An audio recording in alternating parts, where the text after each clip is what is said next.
I like the fonts and everything. Yeah. How'd you go about? A bit small. How'd you go about the design of this? Is that something you farmed out to someone, or? I got a graphic designer through Ben's wife, and like she does all the graphics for Applejack. So I asked her for a couple of contacts.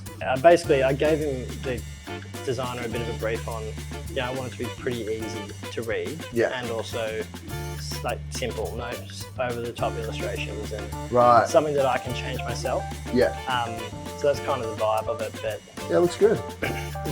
The font's a bit small, so I'm getting that fixed. Yeah, well, that was literally the first bit of feedback I got. I got a review that said, bar menu font too small, so I can't see how expensive everything is. Brutal. So you can come back whenever you want. Very good. Yeah. For people who haven't been here yet, what is this place? What's the elevator pitch for it? So just your local neighbourhood sort of bar and bistro. Right. Yeah, so a bit more European influence, but just like nice casual, vibey bar at the front, and then a bit more elevated casual bistro at the back. Yeah, cool. You used to be the group bars manager for Applejack Hospitality? Correct. Yeah. So you had a whole bunch of venues you looked after there. This is your first venue. What's that transition been like? Hectic. Really hectic. So at Applejack it got up to 8 venues, and each venue had maybe 10 bartenders. And I had a bar manager in every venue, and we had 2 cafes as well. So overseeing the beverage program for that was quite intense. But it was a Monday to Friday job for the most part, which was good. With a young family, it gave me, like, work was really hectic during the day, and then I had my nights at home with family, which was cool. And then, this one? Yeah, this one? 9 to 5? Opposite. So it's basically 6 days a week at the moment. And a lot of long days. Coming in here, getting set up, prepping, and then service from 3 o'clock until midnight. Weekends, every weekend. Wonderful. It's quite a light, bright space kind of thing. How'd you go about designing the drinks list for this? Are you looking to support the restaurant side of things, or is it a place you can come just have a drink? Oh yeah, definitely. So you can just pull up at the bar window. These bifolds open up, so it's a really nice daytime drinking spot. So the list is fairly small and concise.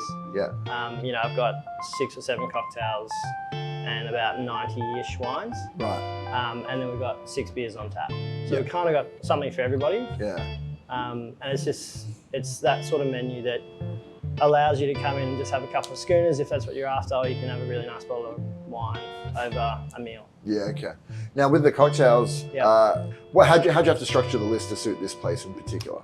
Once I understood the clientele, I needed to make sure that the list wasn't too technical or crafty in a way. Because before you opened it up as Follies, you ran it as the previous incarnation. So we traded it for 5 months as the Public, which is what it was since 2015, and that was very much a pub, and they had a margarita, porn star martini, mojito. That was the cocktails that they had.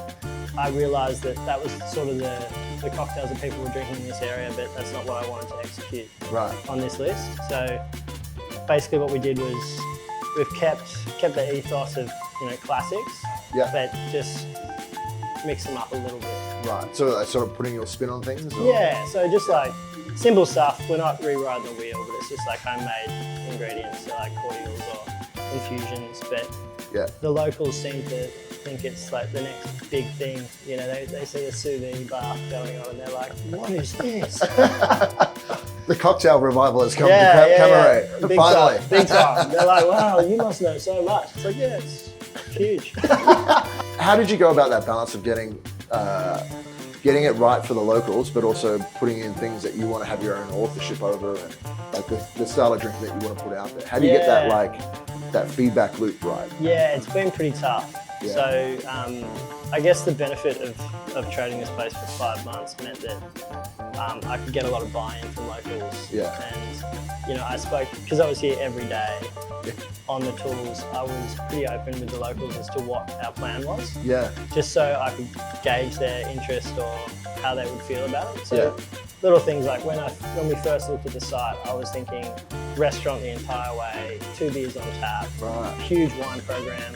But then after understanding the clientele and the bustling bar at the front, I knew that I needed to flip it a little bit. So now there's 6 beers on tap. We offered schooners and pints. We got Guinness on tap. We kept Carlton. So like, there's those sort of things that like, you know, I needed to sort of sit back and assess. And then, which is why I also kept the cocktail list quite small, but still interesting enough. And then we've managed to get a lot more locals that never came here as well, which is cool. Yeah, how do you go about, because it is a locals place, but it's just outside the city, right? Yeah. That traffic light there takes you to the city and you're in there. One stop from Yeah, right at the front. yeah. How big a difference is the clientele from the city with that in mind? Pretty big. It's pretty big. Yeah. Not just a little bit. No, it's pretty big. I think it's this is a big family neighborhood area. So we get a lot of those you know, younger families or younger couples that have moved here, you know, bought their first home or apartment, whatever. Yeah, okay. But then we've got a lot of retirees. Yeah. So it's a serious like mix of demographic. Yeah. But we do get a lot of people that, you know, work in the city that might live in Northbridge or Castle Crag, and they stop here at the bus stop, come in for a couple of beers on the way home and then keep going. Did you think about the cocktails in terms of pairing with the food at all? Or is that more the wine domain? More so the wine domain. I mean, I definitely looked at the cocktail list based on the season and sort of the style of venue. So, you know, the feel of the venue is very like European wine bar.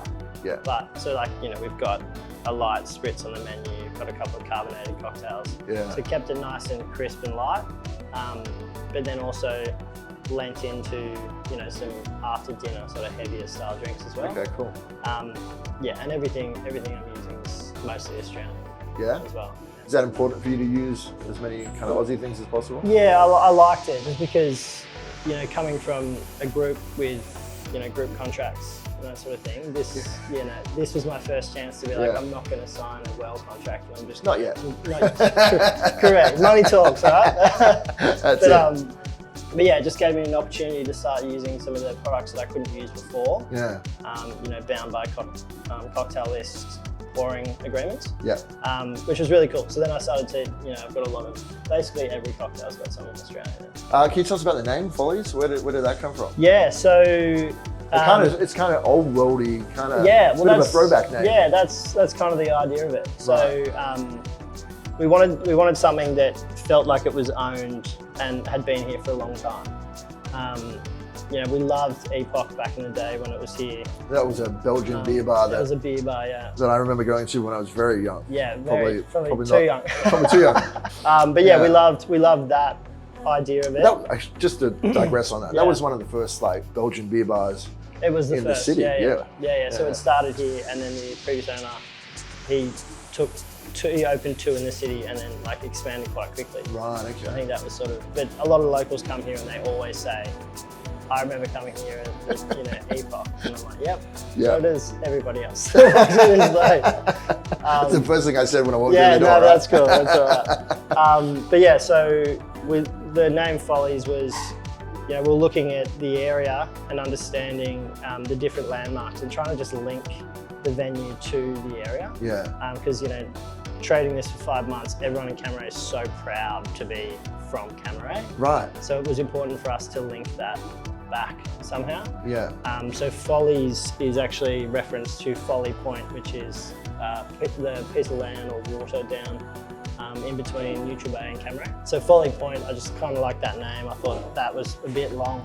So then we figured, you know, shortening it and pluraling it makes it feel like it's somebody's. How long did all the creative kind of ideas and the concept for the name of the venue and the feel of things and the cocktail list and everything, what was the process for that? How long did that take? It took forever, honestly. Like, as soon as we decided, my business partner Sam and I, as soon as we decided we were going to do it, that's when my brain just went crazy into overdrive. So I had like a list of 15 names that I just like threw it, you know, like I'd wake up in the middle of the night and be like, yep, that sounds sick. Yeah, cool. Let's put that down.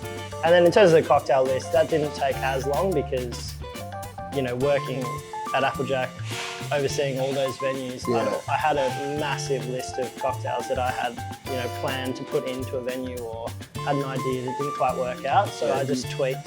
Tweak an ingredient, change yeah. an ingredient, change a name. Correct. Yeah. You got a big Rolodex. Yeah, exactly right. So that was quite easy Yeah. at the end. But yeah, the name was really tricky. And then in terms of decor, I always had this vision. So Right. yeah, like because the things that we loved about Epoch we brought back, but Yeah. in a new way. So you know, Epoch had the gantry with the glasses hanging, but they were Yeah. all beer glasses at that stage, so they're all wine glasses now. Yeah. You know, all the divide is what Epoch had as well. Yeah. And then they had, you know, the seating at the back. So we wanted to bring all of that back, Right. but do it in our own way. So it was super important to me to have a very deep bar top, because I want customers to be able to eat here, drink here, and feel comfortable like we are right now. And Yeah. not feel like we're in the way of the bartender, and the bartender not to feel awkward making drinks. Yeah, you don't see this very often these days. No, you know? So yeah, it Because was, you could put a newspaper out. yeah, if definitely. That was, And that was that's still a what- thing. mate, Big Kev in the corner does Oh, it yeah? every weekend. Yeah, loves it.